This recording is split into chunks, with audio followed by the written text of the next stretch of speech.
Diarrhea Dwayne. Can you smell what diarrhea Dwayne is cooking? Seth Rollins delivers one of the worst insults I've ever fricking heard, guys, as we welcome you back to Fog Wrestling. It is a Monday Night Raw review. It is the 5th of March. Wait, 5th of March? No, the 4th of March, sorry. It's the 4th of March Monday Night Raw review. It is the 5th today, though. It is Tuesday. It's a beautiful Tuesday afternoon here in the United Kingdom. And we're here to discuss what's going on. We're here to discuss what's going on, and yeah. But was it a bit bizarre to hear Michael Cole and Pat McAfee talk about Sting? Yeah, but I mean, I think this is just another thing that signals that like McMahon is gone. McMahon in the past would never, ever in a million years have acknowledged any of this stuff. Like, just never would have done it. Like, I'm pretty sure it's like they just never do it. Like with TNA, like the only thing you can really remember is like when Kevin Owens and Sami Zayn were like, I think they got like fired or whatever, and Kurt Angle said to them, "I heard TNA are hiring." Like that was it. After that wee Sting acknowledgement, we did have the opening segment of the show, and that was Seth Rollins and Cody Rhodes.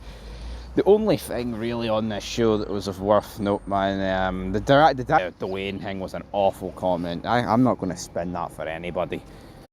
Not bad that Drew McIntyre actually called it out during the show. It's like this guy was thinking of this all week, and it is. It's not even like he put it into context. Well, he did. He said like, oh, nothing he comes out, nothing he says is good anymore. It's just diarrhea, baby poop. It's like what in like, see on SmackDown, right? Because I wasn't here. I was busy. I was a wee weekend away, so to speak, right?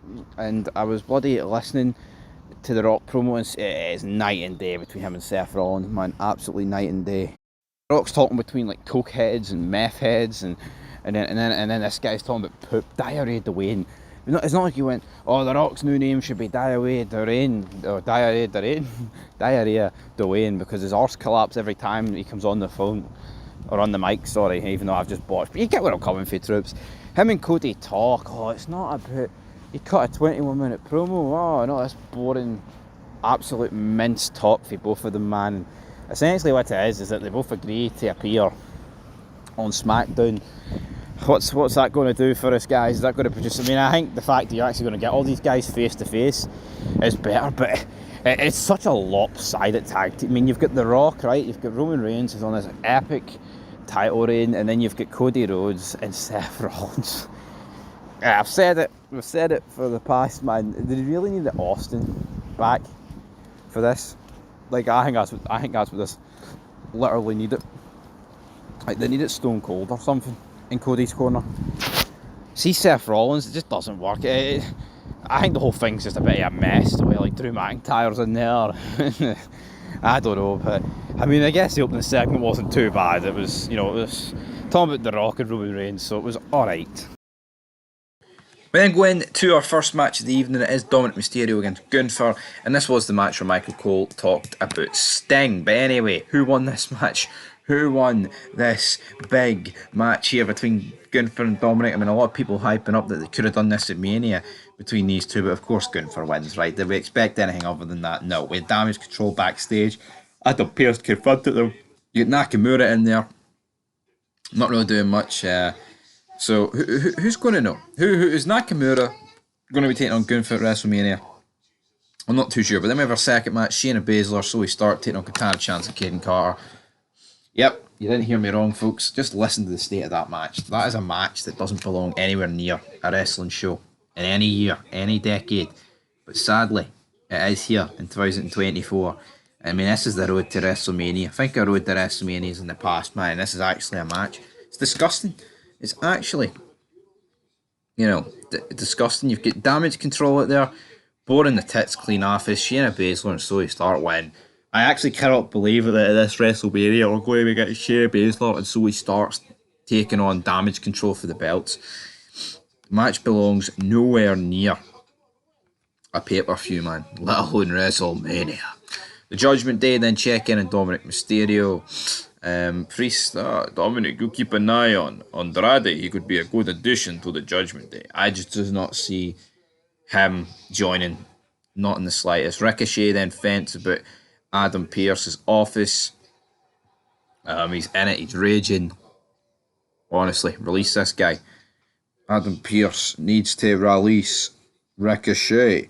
But they're kind of hinting at that it could be Ricochet against Gunther. JD Madonna wants Gunther. Is Gunther going to defend his belt in like a ladder match or something? It's a lot happening. We then get Nia Jax taking on Becky Lynch. Again, just do not care for this match in the slightest. We've seen it weeks ago. There's a disqualification. You've got bloody all sorts of interference going on here. Absolute mince. Becky Lynch then challenges Liv Morgan, the interference, to a match next week. Liv can continue to cry about her revenge tour. She can fight. Liv then accepts the match. Rhea Ripley then walks behind Becky. She doesn't say anything, just starts laughing at her. So who knows what's going to happen there. We then get a video package with Drew McIntyre and Jey Uso, because remember, folks, this one started all the way back at Clash at the Castle in 2022 when Jey Uso had a part in Drew McIntyre not being able to hang on to the Undisputed Universal Championship because of the bloodline, damn it. Enough talk about a ladder match at Mania, because Adam Pearce comes out and ruins that. Why would you want a ladder match? Because next week we're going to have a 6-man gauntlet match. We're going to have Sami Zayn, Ricochet, Nakamura, Bronson Reed, JD Madonna and Chad Gable competing next week, and a chance to punch their ticket to WrestleMania and to take on Gunther. Doesn't matter, because none of these 6 guys are winning at WrestleMania, man. It's a waste of exercise. Like, at least if it was a ladder match between these 6 and Gunther, I mean, you could argue that someone could win it, and therefore, like, Gunther's not been pinned, but how is Gunther losing to one of these two? Not a chance. We then have our 4th match, got Andrade taking up Apollo Crews. Why did they even bother calling Apollo Crews up? I'm not too sure, but Andrade defeats him. Jackie Redmond then has a backstage interview with Sami Zayn. Cuts a boring ass promo. I hate Sami Zayn. Let's move on. We then see Natalya, Tegan Nox, Indy Hartwell, Candice LeRae, Maxine Dupree, and Ivy Neal. They're all talking about where they stand in the tag team division. I'll tell you where you stand in the women's tag team division. Absolutely nowhere, man. Why are they pretending that this is like a great tag team division?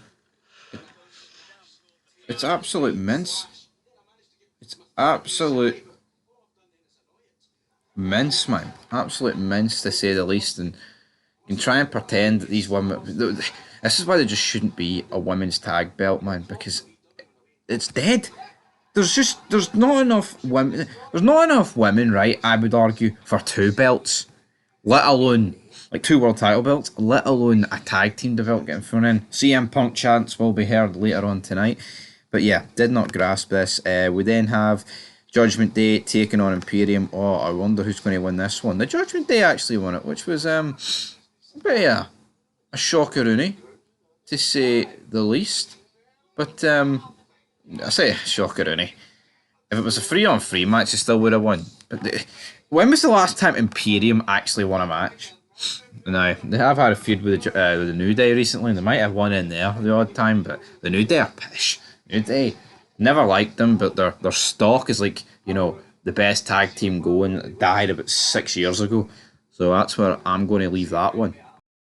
Drew McIntyre then cuts a promo. It was alright. Drew McIntyre is doing a pretty good job. We then have Michael Cole and Pat McAfee recapping the big news that Paul Heyman will be the first member of the 2024 Hall of Fame.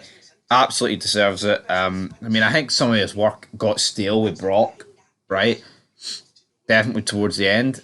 But the Bloodline run has definitely rejuvenated his career. I think the greatest manager of all time, and I think easily, man, for longevity. The guy's been...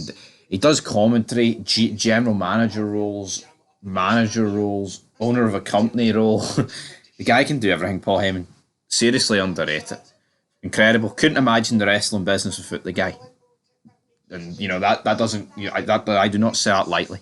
There's very little people in wrestling where you can say that, but I think you genuinely couldn't imagine the wrestling business without Paul Heyman. Rhea Ripley then tells Io Sky to stay out of her territory. What is she, Walter White? We then have Sami Zayn taking on Ivar.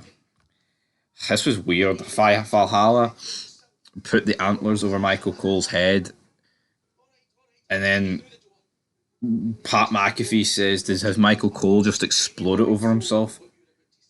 What? What's going on there, big man? That's a wee bit mental. Gunther then has a backstage interview. He says he's sick of all these jobbers and he's going to batter them all. The Miz then sees Regeneration X playing WWE 2K24, which is out, of course. I don't even know if we're going to buy it, man. It's just a waste of money. It's pissing money in the wind. We then have a seventh match with Drew McIntyre against Jey Uso. This was the main event. Drew McIntyre wins because Jimmy Uso came out. Rollins then runs down for the save. McIntyre can't believe that Rollins has actually ran past him and not acknowledged him. He then hits him with a claymore. He says, "Do not be selfish and do the right thing." And then the crowd start chanting CM Punk. He's like, "CM Punk's not here. I ended him." Sort of thing. And I thought the opener and the ending the Raw was decent, but everything in the middle, man, it's like 3 hours of absolute hell. I'm going to give this show a 2 out of 10. Come on, WWE, deliver. Produce a better show than what you just did. And I've got faith in SmackDown because with The Rock being there, that's always good news. Till then, though, peace.